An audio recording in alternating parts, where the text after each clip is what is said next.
How can Pokemon survive the cold? Welcome back to Shelby on Safari, the place where I, a wild animal biologist and Pokemon trainer, often combine my passions into one. Today is the start of a series in which we are going to be looking at the real-life adaptations of our world's Pokemon and seeing how this may transfer to the incredible world of Pokemon. So you ready? Join the safari and let's go explore the real-life biology of Delibird.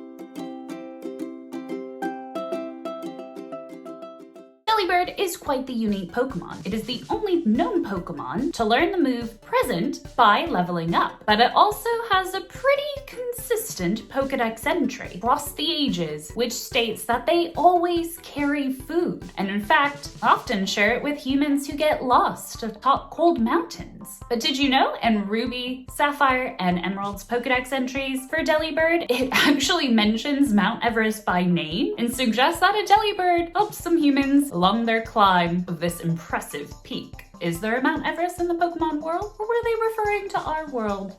Let me know in the comments down below. Having plenty of feathers and plenty of food, apparently, can only get you so far if your feet are exposed to the cold, especially that of Mount Glacido in the Paldea region. Surely their feet would get frozen. But alas, friends, this is where countercurrent heat exchange comes into play, and the reason why I think Delibird's feet would be safe from becoming frozen. This cool way of keeping one's feet warm is seen in a variety of birds that inhabit literally cool places. So in the cold weather, the parts of the Delibird that are exposed to that cold air of the mountains, in theory, could lose tons of heat, which isn't ideal because blood entering the extremities is warm from the body, the core temperature. But then as it circulates back up into the body, it's gonna be cold, and that is not good. So thus, countercurrent heat exchange, which is a pretty fancy word for the topography of the artery and the veins within the legs of Delibird. So the main artery that carries blood from the core is strategically positioned next to a large vein that brings blood from the tips of the toes of the Delibird back into the body. The colder blood coming back into the body is then warmed up, as a shunt near the base of the toes allows most of that arterial blood, that warmer blood, to pass directly into the vein and bypass the toes and the webbing between the toes, and thus losing more heat. Because of this setup, blood that's arriving back in the body is only slightly cooler than when it originally left to go into the legs. And Delibird's feet probably wouldn't be smooth. They'd probably be dry and scaly to prevent the skin from drying out and potential tissue damage. This countercurrent heat exchange system could probably be seen in a variety of other Pokemon that inhabit cold weather regions. Let me know down in the comments below, what is your favorite ice-type Pokemon? And be sure to subscribe so you don't miss out what crazy adaptation I cover next week to bring together the amazing world of Pokemon and our world into one. Actually, to keep your safari going until then, why not check out the playlist right here on my other Pokemon animal comparison videos.